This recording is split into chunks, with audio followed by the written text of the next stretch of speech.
하나님의 말씀 마태복음 13장 24절 말씀 보시겠습니다. 마태복음 13장 24절입니다. 찾으신 줄로 알고 봉독해 드립니다. 예수께서 그들 앞에 또 비유를 들어 이르시되 천국은 좋은 씨를 제 밭에 뿌린 사람과 같으니 사람들이 잘 때에 그 원수가 와서 곡식 가운데 가라지를 덧뿌리고 갔더니 싹이 나고 결실할 때에 가라지도 보이거늘 집주인의 종들이 와서 말하되 주여 밭에 좋은 씨를 뿌리지 아니하였나이까? 그런데 가라지가 어디서 생겼나이까? 주인이 이르되 원수가 이렇게 하였구나. 종들이 말하되 그러면 우리가 가서 이것을 뽑기를 원하시나이까? 주인이 이르되 가만두라. 가라지를 뽑다가 곡식까지 뽑을까 염려하노라. 둘 다 추수 때까지 함께 자라게 두라. 추수 때에 내가 추수꾼들에게 말하기를 가라지는 먼저 거두어 불사르게 단으로 묶고 곡식은 모아 내 곡간에 넣으라 하리라. 우선 30절까지 봉독해 드렸습니다. 예, 우리 지난 시간에 예수님께서 씨 뿌리는 비유를 통해서 말씀을 듣는 반응의 다양성을 그렇게 보여주신 적이 있죠. 그렇다면 오늘은 이 본문 속에서 하나님 나라가 역사 속에서 어떻게 전개되어지는지를 그 방식을 설명하는 그 내용이 오늘 24절부터 43절까지를 통하여서 소개되어지고 있습니다. 예, 오늘 제목에서 살펴봤듯이 오늘 제목이 하나님 나라의 현재와 종말이라고 하는 제목을 가지고 있는데요. 본문 주제와도 매우 밀접한 관계를 가지고 있죠. 하나님 나라의 현재와 종말이라고 하는 것은 곧 세상 속에서 전개되어지는 하나님 나라의 현재와 종말을 이야기해주고 있습니다. 쉽게 얘기하면 현재에 섞여 있고 그리고 최종적으로 분리가 되어진다고 하는 것을 지금 예수님께서 이 비유를 통하여서 설명해주고 있다는 이야기입니다. 우리가 문맥적인 연결을 한번 살펴볼 필요성이 있죠. 성경은 제가 늘 주장하듯이 문맥을 떠나서 해석이 되어지면 매우 위험스럽게 흘러갈 그런 경우가 많이 있습니다. 그래서 늘 우리는 앞뒤의 문맥 속에서 우리가 성경을 살펴봐야 합니다. 지금 씨 뿌리는 비유 이후에 이어지는 하나님 나라에 대한 이해를 예수님께서 좀 전달해 주고 있죠. 자, 우리가 예수님이 십자가에 돌아가시기 전에 성육신 하십니다. 하나님의 아들이 육신의 몸을 입고 이 땅에 오신다는 것이죠. 이것은 곧 무엇을 의미하냐면은 하나님 나라입니다. 이 하나님 나라가 이 땅에 이미 뭐예요? 임함. 하나님 나라가 이미 임했다는 것이죠. 그 증거를 어떻게 알 수 있느냐? 예수님이 이 땅에 성육신 하신 다음에 3년 동안 공생의 시작을 할 때예요. 예수님께서 복음을 선포하시죠. 복음을 선포하십니다.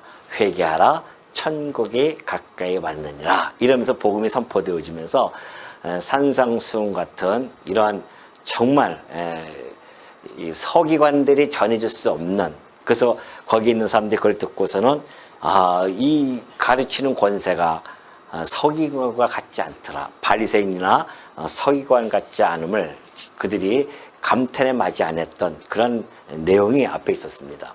예수님이 복음을 전파했고요. 뿐만이 아닙니다. 인간이 도저히 감당할 수 없는 그러한 귀신들이죠. 이 귀신들을 완전히 장악하는 그러한 모습을 보여주고 있죠. 이것이 하나님 나라, 곧 하나님의 통치가 시작되어졌음을 이야기합니다. 그 이야기는 그럼 그전에는 통치 안 하셨냐? 하셨죠. 근데 하나님의 아들이 육신의 몸을 입고 이 땅에 오셔서 우리들에게 눈으로 직접 보여주시는 겁니다. 귀신을 많이 그 앞에서 장악해버리고, 뿐만이 아니라 뭐 자연까지도 예수님이 장악하시는, 지배해 가시는, 다스리시는 그런 모습들을 하나하나씩 다 보여줘요. 그래서 예수님이 그런 말씀을 하신 겁니다. 하나님 나라가 이미 임하였느니라. 내가 하는 말, 내가 행하는 행적, 이런 것들이 이미 임했음을 너희들에게 증거해 주고 있는 것이다 라는 것이죠. 그래서 하나님 나라는 이미 임했습니다. 그런데 그 하나님 나라는 임했지만 언제 완성되어지는가? 완성은 분명히 되어지죠. 완성이 되어지는데 그 완성은 아직입니다. 하나님 나라가 완성되려면 아직 멀었죠. 언제인지는 몰라요. 그러나 반드시 완성이 되어진다라는 것을 말씀해 주고 있죠. 그러니까 이 완성은 마지막 종말입니다. 종말 때 예수님이 다시 이 땅에 재림하시면서 그 하나님 나라가 완성이 되어지는데 아직은 되어지지 않았어요. 그래서 현재 이 땅에 우리가 살아가는 것은 이미 이루어진 하나님 나라, 그리고 아직 완성되어지지 아니한 이 기간, 이것을 지금 우리는 말씀을 보는 그 시대마다 이것을 우리는 현재 시대라고 합니다. 현재. 그죠? 우리가 지금 21세기에 살고 있죠. 지금 1세기에 있는 성도들도 있습니다. 이때 당시에 마태복음 이것을 기록했던 당시에는 1세기 성도들이고 우리는 지금 21세기에 살고 있는 우리들이죠. 그래서 이 모든 이 시대를 갖다가 우리는 지금 현재라고 그렇게 이야기할 수가 있죠. 이 말씀을 대하는 자들이 현재니까나. 오늘 우리도 현재 이 말씀을 대하고 있고요. 1세기 때에 그때 당시에 유대인들도 이거 지금 이 말씀을 듣고 있는, 여기 직접 듣는 것이고 우리는 기록되어진 것을 지금 보고 있는 것이고, 그러니까 현재성을 띠고 있다는 겁니다. 그래서 이 하나님 나라가 이미 이미 임했고 아직 완성되어지지 않은 이 기간, 이 현재의 시기를 우리는 긴장 속에서 지금 살아가고 있는 겁니다. 그런데 지금 문제, 여기 이런 하나님의 나라가 이미 임했는데 어떠한 의문점이 드는 거죠. 그렇다고 한다면은 여전히 이 현재 속에서 살아가는 이 우리 인간들의 모습을 보면은 의인이 있어요. 다시 말해서 하나님 나라에 속하는 백성들이 이제 하나씩 하나씩 다 생기기 시작하지 않습니까? 이때도 그렇고 지금도 그렇습니다. 의인이 있어요. 하나님 나라의 백성들이. 그런데 하나님을 믿지 않고 거부하는 자들도 있습니다. 그걸 우리는 이제 불의한 자다 이렇게 이야기하죠. 근데 지금 보니까 이 현재의 삶 속에서는 의인과 불의한 자들이 어떻게 해요? 같이 혼재하고 있단 말입니다.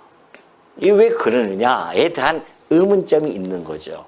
하나님께서는 왜 일순간에 다 제거하지 아니하시고 이 불의한 자들을 왜 제거하지 아니하시고 현재 이 시간 속에서 지금 2000년이 지났음에도 불구하고 앞으로도 언제일지 모르지만 예수님이 다시 이 땅에 오실 때까지 이 의인과 불의한 자들은 혼재해서 살아간다는 거 아니겠습니까? 거기에 대해서 예수님께서 지금 이제 이 곡식과 이 가라지 이 비유를 통해서요, 하나님 나라의 이 현재적인 모습 그리고 종말적인 완성을 함께 조망해 가고 계십니다. 그러니까 오늘 이 비유는요, 하나님 나라의 현재와 종말에 관한 이것을 하나님께서 우리들에게 한눈으로 볼 수 있도록 조망해 주시는 그러한 내용이다. 그래서 매우 중요한 의미를 담고 있기 때문에 오늘 이 아침에 여러분들이 이 귀한 생명의 말씀을 듣는 것 자체가 아주 정말 복된 자임을 믿습니까? 예, 마음을 확 열어놓으시고 혹 피곤하시더라도요, 하나님 앞인데 우리가 예배를 드려주고 온 거 아닙니까? 우리가 이 주일날 오전 예배는 물론 말씀을 강론하지만 그건 한 일부분이에요. 사실은 우리가 온전히 하나님께 앞에 나와서 예배를 드리는 그런 귀한 시간입니다. 그렇기 때문에 우리가 하나님 앞에서 예배 드리는 그런 귀한 어떤 자세가 필요하죠. 그렇다고 해서 지금까지 여러분 자세가 흩어졌다고 얘기한 건 아닙니다. 다시 한번 좀 주지시키는 거죠. 자, 그렇다고 한다면은, 이제, 하나님 나라가, 오늘 이 본문이 이제 하나님 나라가 역사 속에서 전개되는 그런 방식을 우리 주님께서 하나하나 설명해 가고 있습니다. 오늘 본문 구조를 살펴볼 필요성이 있죠. 오늘 본문의 구조는 이렇게 되어져 있습니다. 24절부터 30절까지는 곡식과 가라지의 비유가 나타나 있고요. 그리고 31절, 33절까지는 겨자씨와 누룩에 대한 비유가 있습니다. 그리고 세 번째는 비유 사용이죠. 34절부터 35절. 비유를 왜 이렇게 사용하시는가에 대한 어떤 계시적인 성격을 이야기해 주고 있고, 마지막 36절부터 43절까지는 곡식과 가라지 비유의 해석을 예수님이 해주고 있습니다. 오늘은 좀 길죠? 그래도 빨리 좀 나가야 됩니다. 왜냐하면 한 문단으로 이걸 엮어야 되기 때문에 그렇죠. 곡식과 가라지 비유를 예수님이 말씀하시고 해석까지 가야 오늘 하나가 딱 끝나지 않습니까? 그렇기 때문에 좀 약간 시간이 많이는 초과되지 않겠지만 부지런히 제가 하도록 하겠습니다. 예, 자, 지금 여기서 보면 그러죠. 본문 구절 보면은 곡식과 가라지 비유가 있고 해석이 있어요. 근데 왜 중간에 겨자씨와 누룩에 대한 비유가 있고 또한 비유 사용의 계시적인 성격이 이 안에 함께 들어 있는 것이죠. 왜 들어가 있는가에 대한 것이 매우 의도적이다라는 것을 우리가 알 수가 있습니다. 그래서 앞에 곡식 가라지의 비유라든가 해석에 대한 부분은요, 하나님 나라의 그 혼합 상태, 현재의 상태를 이야기해주고 또한 최종 심판에 대해서 강조를 한다고 한다면 겨자씨와 누룩은 그 과정 속에서 하나님 나라가 어떻게 성장되어질 것인가에 대해서 설명해 주고 있는 겁니다. 그러니까 이거 별도의 내용이 아니에요, 지금. 그런 의도를 가지고 예수님도 그 균형성을 가지고 말씀해 주셨고 또 마태도 이것을 그런 계시적인 성격으로서 규정할 때에 이러한 여러 가지 앞뒤의 문맥과 논리에 따라서 지금 진행되어져 간다는 그런 모습을 여러분이 머릿속에 이렇게 잘 집어넣고 하나하나 따라오시면 됩니다. 자, 그러면 첫 번째 곡식과 가라지 비유에 대해서 좀 한번 살펴보도록 하겠습니다. 곡식과 가라지 비유는요, 지금 이 섞여 있는 이 하나님 나라의 현실을 너무나 잘 보여주고 있죠. 지금 아까 봉독해 드렸던 그 본문의 내용입니다. 예수님은 하나님 나라를 뭐라고 합니까? 이따가 이제 해석에도 나오겠지만 좋은 씨를 제 밭에 뿌린 사람의 비유를 해 가고 계시는데요. 이 밭은 세상이라고 하시고 좋은 씨는 하나님 나라의 아들들, 그리고 밤에 원수가 와서 가라지를 덧뿌렸다. 이런 이제 비유의 말씀을 해주신 겁니다. 여기서 이제 중요한 점이 있죠. 그 중요한 점은 가라지가 처음부터 분명히 구별되지 않는다는 사실입니다. 그때 당시 이 팔레스타인 지역에서는요, 가라지가 이제 독볼이라고 합니다. 그런데 그 마지막 결시할 때까지 잘 구분이 안 된대요. 같이 이렇게 자라기 때문에 그걸 현실적인 문제, 그 생활 속에서 너무나 잘 알고 있죠. 그 사람들은. 우리들은 잘 모를 수도 있는데 그 사람들은 이 비유가 너무 무슨 뜻인지는 알겠는데 거기에 담겨지는 해석은 모르죠. 그건 예수님이 이제 따로 제자들에게만 가르쳐 주기 때문에 그렇습니다. 그러나 생활 속에서의 비유이기 때문에 그들은 그 표면적으로 나타나 있는 것은 잘 알고 있습니다. 이것이 함께 자라서 잘 모른다. 끝까지 추수 때 가봐야 이제 알 수 있다. 이것을 잘 그들에게 전달해 주기 때문에 이것이 해석에 있어서 나중에 큰 힘을 발휘하게 되어지는 것이죠. 종들은 즉각적인 제거를 원하죠. 어떻게 할까요? 이거랑 싹 제거해버릴까요? 그렇게 이야기합니다. 그러니까 예수님께서 이제 비유를 통해서 이렇게 이야기합니다. 주인이 추수 때까지 함께 자라게 두라고 그 주인이 그렇게 명하죠.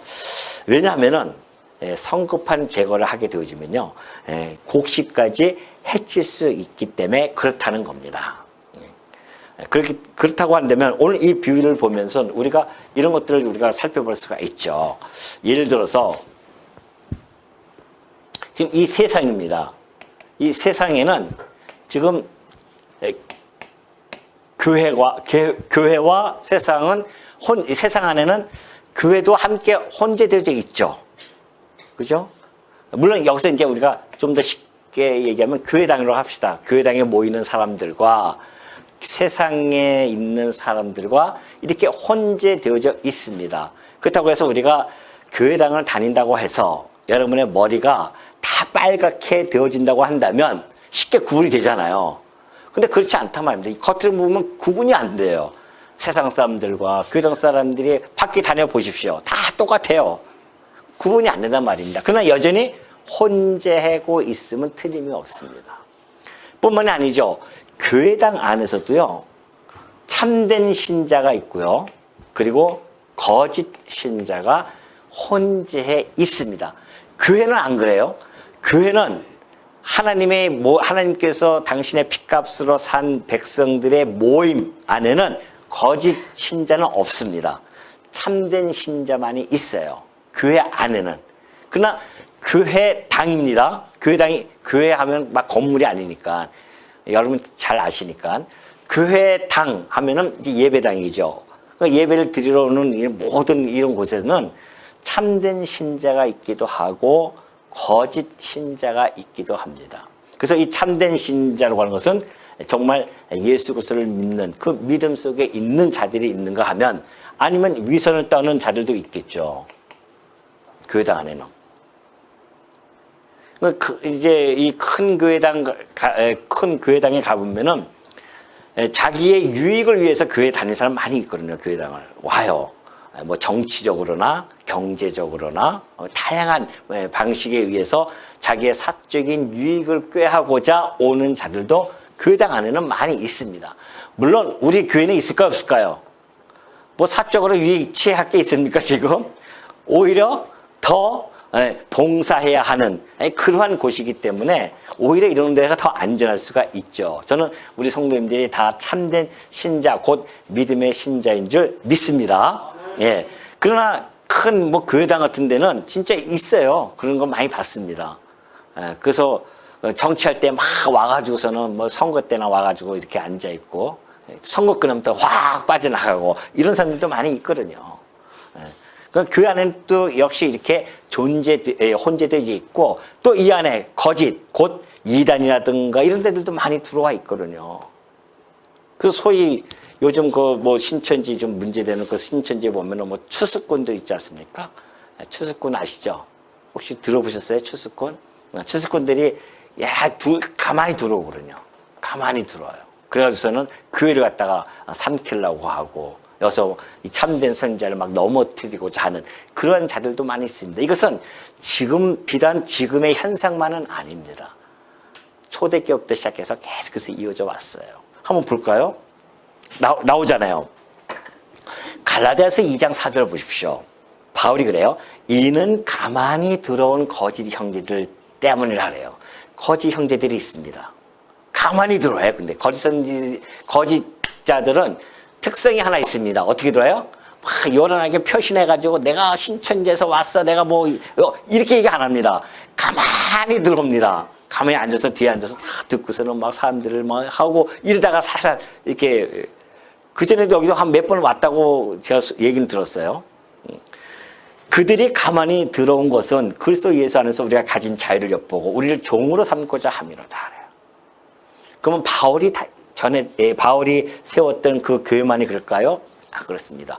베드로도 똑같이 얘기합니다. 베드로후서 2장 1절 보니까 그러나 백성 가운데 또한 거짓 선지자들이 일어났었나니 이와 같이 너희 중에도 거짓 성sen들이 있으리라. 그들은 멸망하게 할 이단을 가만히 끌어들여 자신들을 자신주를 부인하고 임박한 멸망을 스스로 취하는 자들이라. 유다서에서도 마찬가지입니다. 유다서 1장 4절 보니까 이는 가만히 들어온 사람 몇이 있습니다. 그들은 옛적부터 이 판결을 받기로 미리 기록된 자니 경건하지 아니하여 우리 하나님의 은혜를 도리어 방탕한 것으로 바꾸고 홀로 하나이신 주제 곧 우리 주 예수 그리스도를 부인하는 자니라 그래요. 가만히. 근데 이들의 특성이 뭐예요? 다 보십시오. 바울도 그렇고 베드로도 그렇고 유다도 그렇잖아요. 짜서 서로 모여가지고 우리 가만히 쓰자 이렇게 해서 가만히 썼을까요? 아니에요. 그들의 특성이 그렇습니다. 가만히 들어와요. 이 거짓 선지자들은 가만히 들어와서 있는 듯 없는 듯 그렇게 들어온단 말입니다. 그렇기 때문에 역시 이 곡식과 가라지의 비유는 세상과 교회당에서도 그렇게 혼재되어 있지만 교회 자체 내에서도 그렇게 혼재되어 있음을 우리가 알 수가 있습니다. 자, 네 번째 보면 겨자씨와 누룩의 비유가 요 해석은 나중에 나오니까 그때 다시 한번 저희가 살펴보기로 하고요. 자, 이제 31절과 33절 보면 겨자씨와 누룩에 대한 비유를 예수님이 해주십니다. 이것이 예수께서 가만있어요. 어디에요? 31절이죠. 자, 또 비유를 들어 이르시되 천국은 마치 사람이 자기 밭에 갖다 심은 겨자씨 한 알 같으니 이는 모든 씨보다 작은 것이로되 자란 후에는 풀보다 커서 나무가 되매 공중의 새들이 와서 그 가지에 깃들이느니라.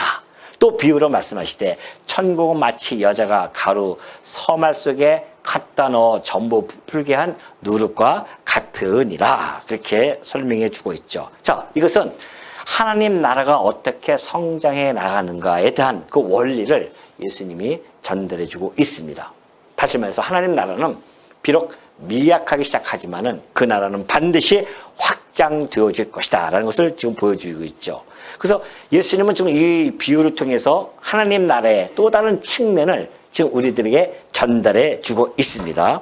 자, 겨자씨라고 하는 것은 가장 작은 씨래요. 저는 사실 겨자씨를 본 기억이 있나 없나 하여튼 누가 그때 보여준 것 같기도 하고 하는데 엄청 작다고 합니다. 겨자씨가. 그리고 근데 그 겨자씨가 나무에 이제 땅에 심겨져 가지고 큰 나무가 된대요. 그러면 뭐예요? 새들이 와가지고서는 거기서 쉼을 얻는 깃들이는 그러한 모습을 보여줬기 때문에 예수님이 요 비유를 들어서 설명해 주고 있죠. 누룩도 마찬가지입니다. 누룩 보이지 않지만은 그 보이지 않게 어떻게 해요? 밀가루에 그 누룩이 들어가면은 그냥 서서히 점점 누룩이 반죽 전체를 다 퍼져나가면서 그것을 변화시키는 그러한 과정을 보여주죠. 이것은 이제 그러면 왜 갑자기 누룩과 이 겨자씨의 비유가 여기 왜 튀어나왔을까요?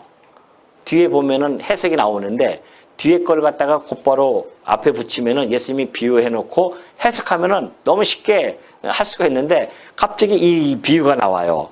왜 이 비유들이 이 가운데 위치했는지를 우리가 신학적인 연결성을 좀 가지고 살펴볼 필요성이 있습니다. 곡식과 가라지 비유라고 하는 것은 혼합과 앞에 아까 그 비유는요. 혼재되어진 것이죠. 혼합과 심판을 말하고 있습니다. 근데 그 사이에 지금 이 겨자씨와 누룩이 들어갔다고 하는 것은 예수님이 지금 이 중요한 하나님 나라의 중요한 균형을 잘 보여주고 제시하고 있다는 것을 우리가 알 수가 있죠. 하나님 나라라고 하는 것은 혼합 상태에 머물러 있지 않다는 겁니다. 결코. 그럼 어떻게 되어지는가? 심판 이전까지요. 계속해서 확장되어지고 침투되어지고 성장되어짐을 잘 보여주고 있죠. 비록 하나님 나라가 처음에는 외형적으로 매우 작고 미약해 보일지라도요. 하나님의 그 주권 아래에서 이 하나님 나라는 반드시 성장하고 침투하고 확장된다는 그 약속을 지금 예수님께서 여기서 해주고 있는 것이죠. 어떻게 보면 세상의 기준으로 볼 때에 예수님은 실패한 자로 보여질 수도 있습니다. 왜 그럴까요? 그는 예수님께서 보십시오. 이 땅에 성육신 하여 처음에 오셨습니다. 어디서 태어나셨습니까? 마국간에서 태어났어요. 말 구유에 놓여진 분입니다. 세상에서 지극히 정말 작은 자로 오셨어요. 겨자씨 같은 그러한 작은 자로 오셨습니다. 그리고 예수님이 공생을 시작합니다. 그럼에도 불구하고 예수님은 그들에게 조롱을 당하면서 거부를 당해서 결국은 십자가에서 죽으십니다. 가장 초라하게 죽으셔요. 가장 정말 저주스러운 모습으로 죽으신단 말입니다. 겨자씨가 땅에 떨어져서 심기지 아니하면 그것이 죽지 않으면 그것이 싹을 발화할 수 없지 않습니까? 그것처럼 예수님이 십자가에서 그렇게 초라하게 가장 작은 자로서 죽으셔야 그곳에서 점점 어떻게 해요? 나무가 크게 열려가지고 사람들이 새들이 와서 깃들일 수 있다는 거 아닙니까? 지금 그것을 설명해 주고 있죠. 물론 이것은 이제 구약의 그 다니엘서에 통하여서 보여준 그 내용이 성취되어지는 그러한 하나의 지금 비유의 모습이기도 하고요. 이 비유의 말씀을 통하여서 하나님 이 비유를 통해서 하나님 나라가 어떻게 확장되어지는지를 예수님이 나중에 이제 말씀해 주신단 말입니다. 이것이 이제 이 내용인데요. 다니엘서입니다. 우리가 다니엘서 2장 35절을 보면은 다니엘이 이런 예언을 합니다. 하나님께서 다니엘을 통하여서 그때에 쇠와 진흙과 녹과 은과 금이 다 부서져 여름 타작 마당에 겨같이 되어 바람에 불려간 곳이 없었고 우상을 친 돌은 태산을 이루어 온 세계에 가득하였나이다. 그렇게. 그러니까 지금 다니엘이 이제 이 꿈을 해석해 주는 거죠. 꿈을 해석해 주는데 이 느부갓네살 왕이 꿈을 갖다 해석을 해주는 거죠. 그때 이제 큰 우상이 있었는데 그 우상을 쳐요. 태산이 딱 쳐버립니다. 그러니까 그 태산이 치고서는 이 태산이 온 세계에 가득하다. 이런 것들을 예언해 준 바가 있습니다. 그것처럼 우리 주님이 오셔가지고서는 정말 이 세상에 가지고 있는 모든 온갖 우상, 숭배하는 모든 것들을 하는 이 로마 시대 아닙니까? 이때 로마. 우상의 성지라고 할 수 있죠. 그곳에 이 땅에 가장 초라한 자로 오셔서 그곳을 갖다가 점점 확장시켜서 로마가 기독교 국가가 되어지는 이런 내용을 담고 있는 것이죠. 그 로마뿐만이 아니라 전 세계에 가득하게 되어지는 이 놀라운 다니엘서의 이 예언의 내용. 이것이 현재 진행형으로 지금도 이루어져 가고 있다는 거 아니겠습니까? 여기서 우리의 놀라움이 있는 거죠. 또 마태복음 11장 28절 보면 수고하고 무거운 짐진 자들아 다 내게로 오라 내가 너희를 쉬게 하리라. 예수님이 그렇게 말씀하고 계십니다. 그렇죠?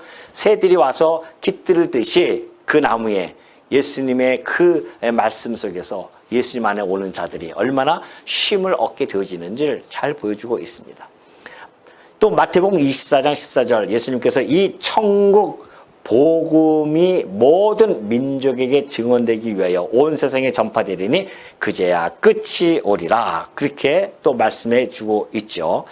이 진리 운동의 확대가 온 민족에게 점점 다 파급되어질 것을 그렇게 설명해 주고 있는 겁니다. 그러니까 지금 우리가 제가 예수님을 믿는 이유는 예수님이 직접 내가 십자가에서 돌아가시고 부활하는 사건을 내가 봤으면 얼마나 좋겠습니까? 근데 우리는 보지 못해요. 그런데도 불구하고 보지 못했지만 내가 믿는 것이 있습니다. 왜냐하면 예수님이 하신 말씀이 이 현재 진행형으로 지금 진행되어져 가고 있을 뿐만이 아니라 그 예수님의 이 말씀, 천국복음이 모든 민족에게 증언되어져서 세상에 전파되어지는 이 사건, 그리고 내가 내 교회를 세우리라 했던 그 말씀의 증언대로 어떻게 됩니까? 지금 현재 이루어져 가고 있습니다. 여러분과 제가 예수님의 그 말씀에 뭐예요? 증인자가 되어진 겁니다.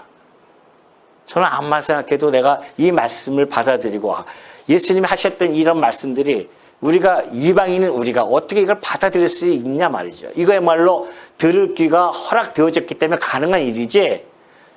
저는 지금도 뭐 자다가도 깜짝 놀라죠. 어떻게 내가 이걸 깨달을 수가 있었을까? 하나님께서 어떻게 이걸 들려주게 해주셨는지. 단군 이야기라면 또 우리가 또 어떤 민족적인 끈끈한 게 우리가 남이야 하면서 받아들일 수는 있잖아요. 그런데 예수님은 2000년 전에 오셨던 분이고 우리하고는 상관없는 그 머나먼 곳에 계신 분의 이야기가 이 척박한 이 한국 땅에 말씀이 땅에 떨어져서 어떻게 이런 결실을 밤에 보시라니까요. 십자가 없는 곳이 있습니까? 당신의 교회를 세우겠다는 그 약속에 온 한국 땅에 가득 차 있는데 어떻게 안 믿을 수가 있어요. 그분을. 안 믿는 게 정말 들을 기가 없으니까 안 믿죠. 그분들도. 안 믿을 수가 없다니까요. 그래서 내 스스로가 하나님의 약속, 하나님의 예언의 말씀에 내가 어떻게 해요? 증거가 되어지는 겁니다. 도대체 믿을 수 없는 내가 이것이 믿어진다고 하는 이 놀라운 사실. 이것이 하나님이 예수님이 살아계시다고 하는 것에 대한 증거가 아니겠냐 말이죠. 그러면서 이제 마지막으로 34절 넘어갑니다. 마지막이죠. 비유 사용의 기시적 성격. 34절 볼까요? 예수께서 이 모든 것을 무리에게 비유로 말씀하시고 비유가 아니면 아무것도 말씀하지 아니하셨으니 이는 선지자를 통하여 말씀하신 바 내가 입을 열어 비유로 말하고 창세부터 감추인 것들을 드러내리라 함을 이루려 함이라 그래요. 자, 이제 마태는 지금 이 비유하는 모든 것들을 딱 이렇게 하면서 이 예수님이 왜 이렇게 비유를 말씀하셨을까? 마태가 영감을 얻습니다. 아, 이것이 구약의 예언을 이루려 함이었구나. 그러니까 마태가 이것이 하나님의 영감이 아니고서는 이걸 마태복음을 기록할 수가 없죠. 20-30년 전에 있었던 일을 어떻게 이렇게 정확하게 딱 예수님 말씀이 하나도 잊어버리지 않고 다 기억할 수 있겠냐 말이죠. 그때 기록한 것도 아닐 텐데. 여러분 제가 이렇게 말씀을 전하면 여러분 열심히 노트에 막 기록하잖아요. 한 20-30년 전에 그걸 갖다 다시 정리해가지고 이렇게 정말 이렇게 기록할 수 있겠어요? 안 된다니까요. 이게 뭔 얘기지? 뭔 얘기지? 그 다음 주에 봐도 아마 잊어버릴걸요? 열심히 기록해놓고서 보지도 않을 뿐만이 아니라 봐도 몰라요, 잘. 기억도 안 나요. 근데 우리 주님이 제자들에게는 뭐라고 합니까? 내가 성령을 보낼 것인데 그 성령이 너로 하여금 이것을 깨닫게 하고 기억나게 할 거야. 그 기억나게 하고 깨닫게 해줘서 이 복음서를 기록하게 하시겠다는 예수님의 예언이 그대로 이루어져서 마태복음이 기록되어진 거 보십시오. 얼마나 촘촘하고 논리적이며 정렬되어져 있는지. 이것이 하나님의 영감이 아니고서 이것이 불가능한 일입니다. 그래서 이것이 하나님의 말씀이라는 겁니다. 그런데 마태가 어떻게 이 비유의 사건을 시편 78편을 그대로 끌고 오냐 말이죠. 시편 78편에 보면 이런 말씀이 있습니다. 내 백성이여 내 율법을 들으며 내 입의 말에 귀를 기울일지어다. 내가 입을 열어 비유로 말하며 예로부터 감췄던 것을 드러내려 하니 이는 우리가 들어서 아는 바요 우리의 조상들이 우리에게 전한 바라래요. 이 시가 누구냐면은 아삽이 진 시입니다. 아삽 아시죠? 뭐 알고 이렇게 하시는 거예요? 아삽? 다윗이 찬양대를 딱 만들어 놓고 세 사람을 특별히 탁 택해서 우두머리를 삼습니다. 그것이 아삽? 누굴까요? 또 한 명? 해만? 또? 여드도. 역시 우리 찬양대장님은 다르시잖아요. 찬양대장님은 다르십니다. 제가 몰라서 물어본 거 아닙니다, 지금. 우리 누가 대답하냐. 예상은 했지만은 역시 우리 찬양대장님이 딱 세 분 해주고 있지 않습니까? 맞습니다. 아삽. 근데 이 아삽은 찬양 우두머리뿐만이 아니라 뭐인지 아십니까? 예언자입니다. 다윗을 통해서 다윗이 세우면서 너 찬양을 통해서 예언을 하라고 합니다. 그래서 이때 이 78장을 얘기한 거예요. 그러니까 여기서 보면은 내 백성이여 내 율법을 들어 누가 얘기하는 것 같아요? 하나님이 얘기하시는 것 같죠? 하나님의 그러니까 이 직접 화자는 누구냐면은 누구예요? 아삽이에요. 그래서 우리는 이걸 가주어라고 합니다. 아삽은 가주어예요. 그럼 궁극적인 주어는 누군가? 하나님이시죠. 하나님이 아삽의 입을 통해서 이 계시적인 성격을 띠고 이것을 10편을 78편을 노래를 하게 하십니다. 그러니까 지금 내 백성이요 내 율법을 들으면 내 입의 말에 귀를 기울지다. 아삽이 하는 건데 하나님께서 아삽의 입을 가지고 지금 선언해 가고 있는 겁니다. 내가 입을 열어 비유로 말하며 예로부터 감췄던 것을 드러내려 할 것이다. 하나님이 그렇게 예언해 주셨는데 하나님의 아들 예수님이 이 땅에 오셔서 어떻게 해요? 이것을 성취해 가신 겁니다. 그래서 직접 화자는 아삽이지만 그 다음에 계시 주어 곧 궁극적인 주어는 누군가? 여호와 하나님이시고요. 그리고 이 계시에 대한 성취 주어 누구예요? 예수님께서 이것을 해 주셨다 그런 것이죠. 그러니 이 비유를 통하여서 예수가 그리스도 궁극적인 목적을 딱 얘기한 겁니다. 물론 1차적인 목적을 얘기했었죠. 왜 내가 비유를 얘기하지 않느냐? 들을 자는 듣고 못 듣자 못 듣게 하는 것. 이것이 1차적인 하나의 목적이라고 한다면 궁극적인 목적은 이 비유는 구약에 예언되어진 대로 하나님의 아들 메시아가 와서 해야 할 일이었었습니다. 예수님이 오셔서 비유 한마디도 안 하고 그냥 가셨으면 어떻게 돼요? 우리에게 한 일말에 뭐가 있습니까? 의심이 일 수밖에 없죠. 아니, 비유도 안 하고 그냥 가셨네? 오실 자가 그분이신가? 또 오시겠는가? 다른 분이 또 오셔야 되나? 이렇게 우리가 의심도 못하죠. 알지도 못하니까 사실은. 그러나 우리가 이 정도 아는 상태에서는 의심할 수 있죠. 그런데 이게 절대 우리 예수님께서는 구약의 모든 율법과 선지자를 어떻게 하러 오셨어요? 완성하러 오신 분이십니다. 성취하러 오신 분이에요. 그러니까 마태가 3년 동안 다니면서 이걸 다 기록했지만은 30년 후에 이것을 기록하면서 그때 왜 비유로 말씀하셨는지 이제 알겠다. 이제 알겠다. 손볼 친 거 아닙니까? 왜요? 예수님께서 그래서 메시아이시구나. 그래서 그분이 그래서 그리스도이심이 틀림이 없구나. 비유로 말씀해 주신 거 보니 구약의 예언대로 그가 내가 입을 열어 비유로 말하는데 예로부터 감추었던 것 이것이 뭐예요? 창세부터 감춘 그 복음을 내가 드러내려 할 것이다. 이렇게 얘기하지 않습니까? 그런데 이 말씀을요 신천지가 어떻게 이용한 줄 아십니까? 이만희가 뭐라고 얘기하냐면은 봐라. 네? 여기 보면은 예수님께서 비유로 말씀하시고 비유가 아니면 아무것도 말씀하지 아니하셨다. 그래가지고 성경 전체를 다 비유로 풀어버립니다. 여러분 한번 보십시오. 이게 그래서 이 비유를 풀면서 뭐 그냥 창세기 해는 무엇이며 달은 무엇이며 나무는 무엇이며 씨가 무엇이고 뿌리가 무엇이며 잎사귀는 무엇이며 다 비유를 풀어버려요. 그냥 창세기부터 시작해서. 그걸 아전인수라고 합니다. 이어령 비어령이에요. 그러니까는 그분인지 뭔지 하여튼 그 사람이 초등학교도 못 나왔다지 않습니까? 근데 직접 계시를 받았대요. 계시 받아가지고서는 이걸 다 해석할 수 있는, 이걸 다 비유를 갖다 풀 수 있는 이것을 자기가 받았기 때문에 그걸 비유로 풀어주는데 거기에 이러면서 10만, 20만이 모이는 거 아닙니까? 이 진리의 말씀을 진리대로 전하는 이곳은 이렇게 이라고 하는데 거기는 왜 이렇게 많이 모이냐 말이죠. 그러니까 교회라고 하는 것은 숫자로 참과 거짓이 갈라지는 게 아니라니까요. 어떤 사람들 보면 내가 어느 교회 집사야, 어느 교회 장로야, 큰 S교회 장로야 막 그래요. 뭐 우리 한 10,000명 모여. 뭐 그거 가지고 자랑하는 것은 참 너무 조잡하지 않습니까? 우리 성도들이 그거 가지고 그 자랑한다니까요. 여러분들 가면은 어느 교회 다니세요? 어느 교회 집사님이 권사님이 하면은 얘기 막 하세요?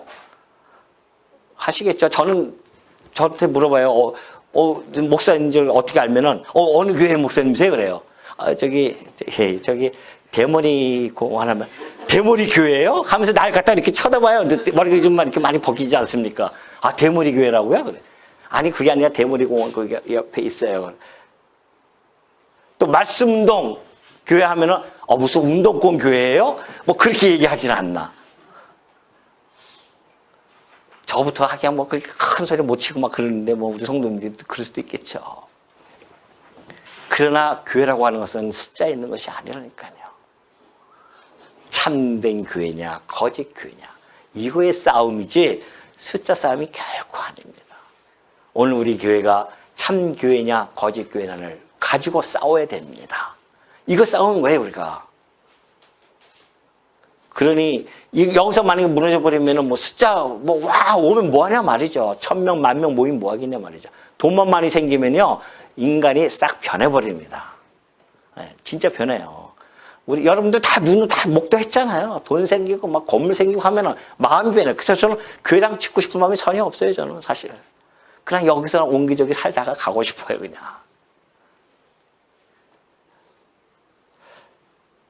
그러니 보십시오. 그래서 제가 항상 얘기해요. 문맥적으로 우리는 봐야 됩니다. 성경을. 문맥적으로. 34절 보십시오. 그들의 말이 왜 틀렸는지 보여드릴게요. 예수께서 이 모든 것을, 지금 비유죠. 이 모든 것을 누구에게, 뭐라고 써 있습니까? 예? 무리에게. 문법적으로 보더라도 정확하지 않습니까? 무리가 누구예요? 지금 여기 무리들은. 예? 13장 2절에 한번 보십시오. 2절 보십시오. 13장 2절에 우리가 처음 시작할 때 예수께서 바닷가에 앉으심에 큰 무리가 그에게로 모였잖아요. 그 무리에게 지금 이야기하는 거예요. 그 무리에게 비유로 말씀하시는데 비유가 아니면 그 무리에게 아무것도 말씀하지 아니하셨어요. 그 무리에게만. 그리고 보셔요. 53장 한번 보시오. 53절. 53절 보니까 예수께서 이 모든 비유를 마치신 후에 그곳을 떠나서 고향으로 돌아가서 그들의 회당에서 가르치시니 그들이 놀라 이르되 이 사람의 이 지혜와 이런 능력이 어디서 났느냐 그래요. 이때도 비유로 말씀하셨을까요? 아니에요. 가르치셨다니까. 그걸 듣고서는 와 놀래요. 이 지혜와 이런 능력. 아니 예수님이 이렇게 비유로 가서 얘기하면 그 사람들이 지금 와 이 지혜와 이런 능력 이렇게 감탄할 수 있겠습니까? 아니라니까요. 만약에 비유로 얘기했으면 그들이 큰일 날 뻔했네요. 뭔 독보이스야. 그래, 요즘 유행하는 그거 아닙니까, 요즘? 그렇게 하지. 이들이 감탄에 맞지 않아가지고서는 막 이 지혜와 이런 능력이 어디서 났느냐? 이렇게 할 수 있냐 말이죠. 아니에요. 가르쳤다니까요.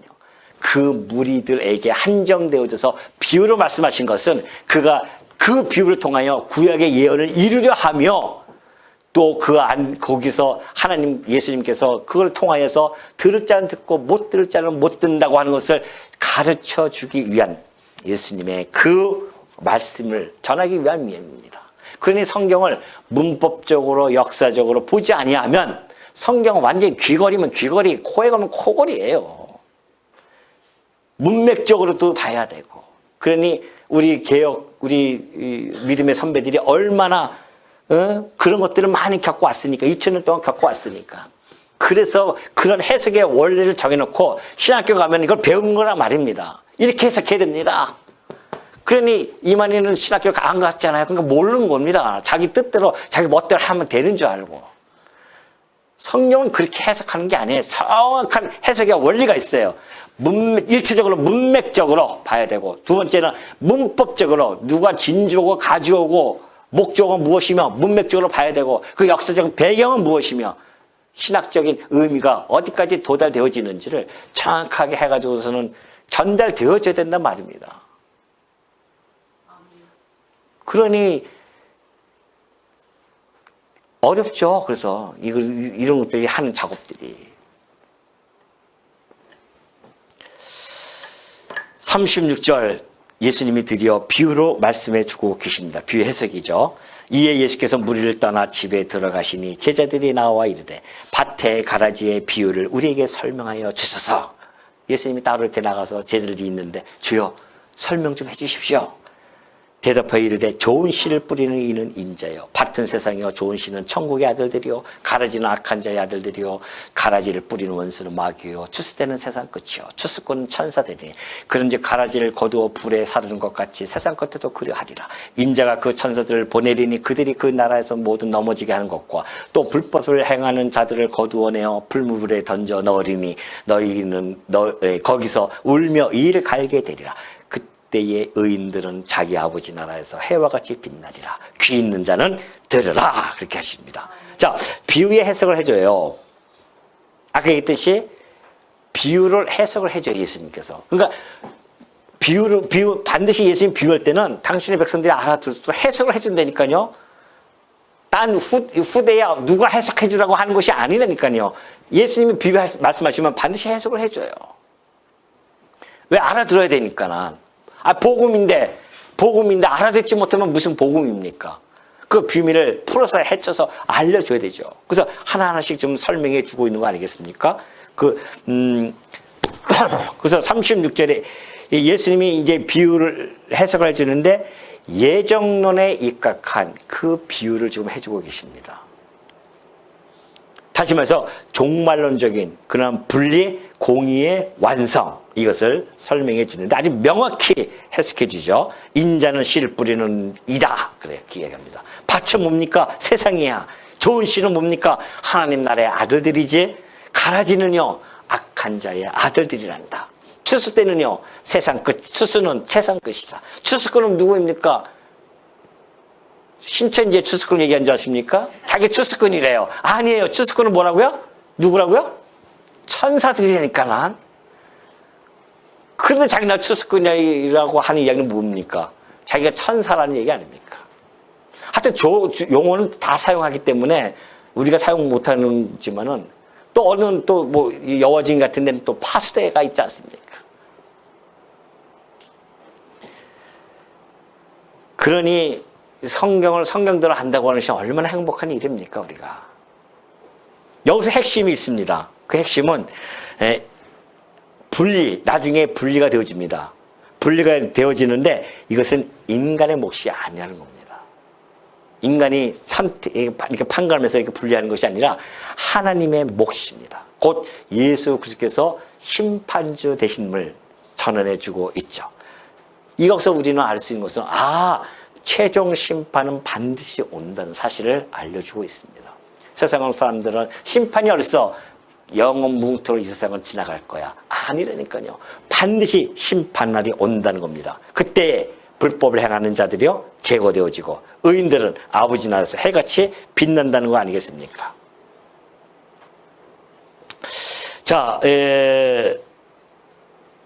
그래서 이제 예수님이 하신 이 비유의 말씀은요, 곧 다니엘서 아까 얘기했듯이 12장의 말씀이죠. 그 구약의 종말론적 약속을 성취하는 그러한 말씀이 되어진다는 것이죠.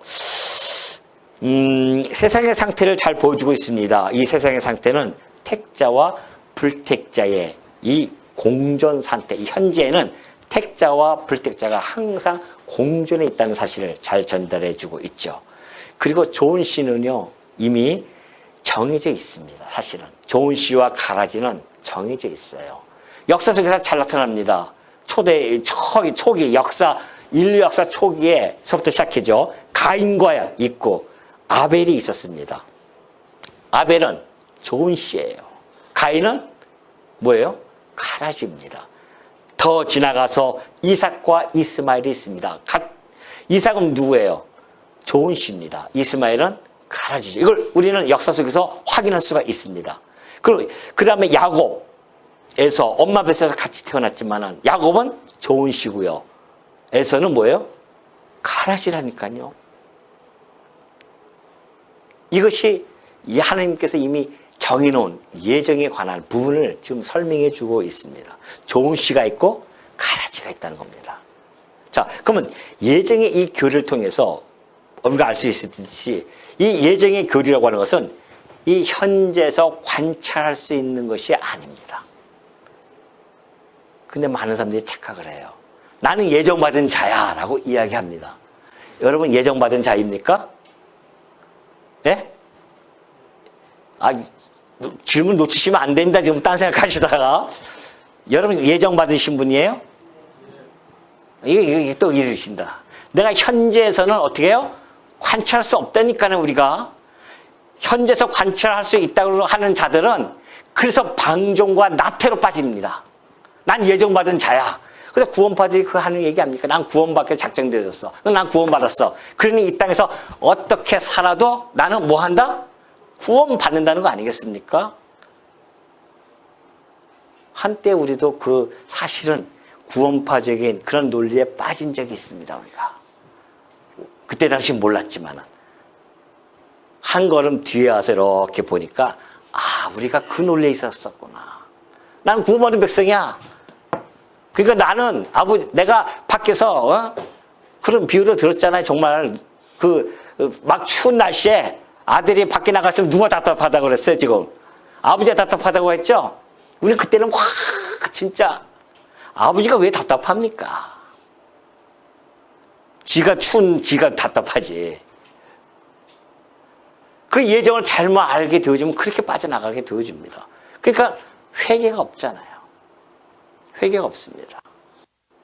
예수님이 아시아에 있는 7교회 중에 5교회에다가 요한계시록 보십시오. 너 에베소 교회, 너 처음 사랑을 잃어버렸구나. 너 회개해라. 에베소 교회만 아닙니다. 버가모 교회, 두아디라, 사대, 그 다음에 라오디게, 모든 5교회마다 다 회개하라고 합니다. 왜 회개가 없습니까? 회개하지 않고는 안 돼요, 교회가. 뭐 아주 좋은 말로 뭐 성찰을 해야 된다고 합니다. 성찰 가지고 되겠습니까? 예? 회개하고 돌아서야 되죠. 그러니 이 예정이라고 하는 것은요, 우리가 나태와 방종의 근거로 삼을 것이 아니라 오히려 우리는 인내의 근거로 삼아야 됩니다. 왜 그런지 아십니까? 예정의 교리는 종말적인 계시입니다. 종말에 가서야 내가 예정되어지는 줄 안다, 이겁니다. 바울이 이 예정의 글을 몰라서 이런 말씀을 했겠냐 말이죠.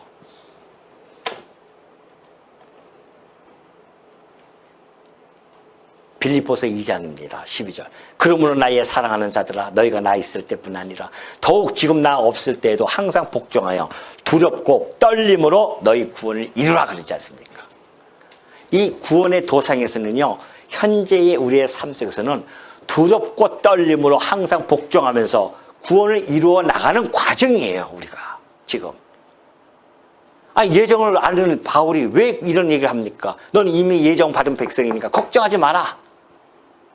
그거 아니겠어요? 근데 안 그래요. 바울은 늘 나는 정말 하나님께 쓰임받다가 버려질까 봐 내가 두렵다. 왜? 예정은 과정 속에서는 드러나지 않습니다. 종말에 가서야 내가 정말 하나님의 백성이었고 예정되어진 자였구나 라는 것이 확인되어지는 거예요. 그러니까 종말적인 계시라니까요, 이 예정거리가. 근데 이것을 현재 막 사용해버리니까 문제가 발생되죠. 방종으로 빠지고 나태로 빠지고 그런 거 아니겠습니까? 그렇지 않다는 겁니다. 그렇기 때문에 이 예수님께서 지금 이 심판은 종말, 이런 모든 예정, 종말론, 이것이 지금 이 비유 속에서 풍성하게 지금 우리에게 전달해지고 있습니다. 종말론에서도 확실하죠. 종말의 확실성을 보여주고 있습니다. 세상 끝은 반드시 도래한다는 겁니다. 그 후에 심판이 있죠. 히브리서 9장 27절에 한 번 죽는 것 사람에게 정해지겠습니다. 다 죽어요. 그 후에는 심판이 있습니다. 개인적인 종말이 곧 역사적인 종말이에요. 여러분, 개인적인 종말이면 뭐 역사적 종말하고 먼 것 같죠? 아니에요. 여러분 죽는 날, 그것이 곧 역사적인 종말로 끝나는 겁니다, 사실은. 왜? 그 가운데 죽고 나서는 내 영적으로 변화가 되어질 수가 없어요. 심령의 변화에서 내가 회개하고 돌아서고 이런 과정이 없잖아요. 죽으면 끝이라니까요. 심판이 그러면 주의 백성으로 가느냐, 아니면 저 풀무불에 던져지느냐. 그런 이야기입니다. 심판의 이 대상, 결국 이거 잘 보여주고 있습니다. 자, 38절이죠. 아니, 42절. 자, 불법을 행하는 자들 어떻게 되어지는가?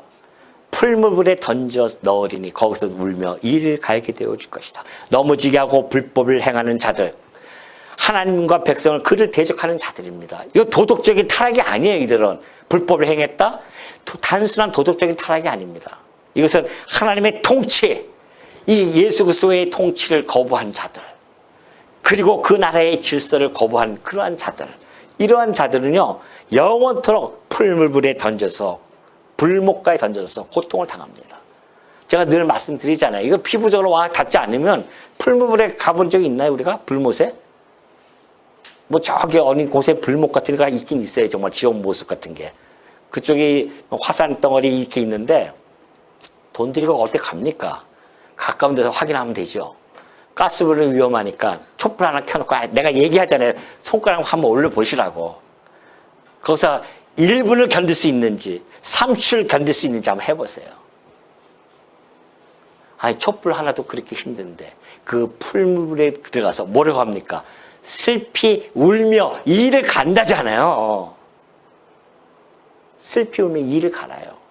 그것도 100년 1000년 이를 갈면 얼마나 좋겠습니까? 시간이 있으니 그것도 견딜만 하죠. 근데 어떻게 해요? 세세토록 불물에 들어가서 고통을 당한다고 합니다. 여러분이 그곳에서 건짐을 받은 자들이니까요. 근데 행복이 없냐 말이죠. 아니 집 살다가 불 나가지고서는 거기서 건짐을 받아도 막 너무너무 행복해가지고서는 막 감사합니다 감사합니다 그럴 터인데, 영원한 곳에서 건짐을 받았는데, 그 불못에 건짐을 받았는데 짧은 생을 살아가면서 60, 70년 살아가면서 어떻게 행복하지 아니할 수 있으며, 어찌 항상 기뻐하지 아니할 수 있으며, 어찌 범사에 감사하지 않을 수 있겠냐 말이죠. 그걸 잊어보니까 자꾸만 불만이 나오고 불평이 나오는 거 아니겠습니까? 천국 백성들의 결국은 어떻습니까? 종말이라고 하는 것은 의인들의 소멸을 이야기하지 않습니다. 바로 영광을 계시해주고 있습니다. 천국에서 빛의 자녀같이 빛나면서 영원토록 산다는 거 아니겠어요? 지혜 있는 자는 궁창의 빛과 같이 빛날 것이요. 다니엘서의 내용입니다. 많은 사람을 옳은 대로 돌아오게 한 자는 별과 같이 영원토록 빛나리라. 그렇게 해주고 있죠. 그러니 여러분, 우리 이 천국 백성들이 누릴 영광은 이루 말할 수가 없습니다. 그것도 천년 만년이 아니니까요. 영원토록 이 땅에서 예수 그리스도를 믿는 그 하나 가지고 영원토록 그곳에 우리가 살아갈 수 있다고 하는 것. 오늘 이 비유의 중심은요, 결코 씨 뿌림에도 있지 않습니다. 혼합 상태에 있다고 하는 것도 이 비유의 중심 무게는 아닙니다. 사실은 이 비유의 중심 무게는요, 추수에 있습니다. 곧 종말의 순간에 있다는 겁니다. 반드시 종말을 올 것이다. 그리고 심판주는 누구예요? 예수 그리스도이시며, 그리스도를 거부하고 안 믿는 자들에게는 영원한 불못에 던져질 것이고, 예수 그리스도를 믿는 자들에게는 해같이 빛나서 영원토록 그리스도와 함께 왕노릇 한다는 것 잊지 마시는 주의 종들 되어주시기를 당부드립니다.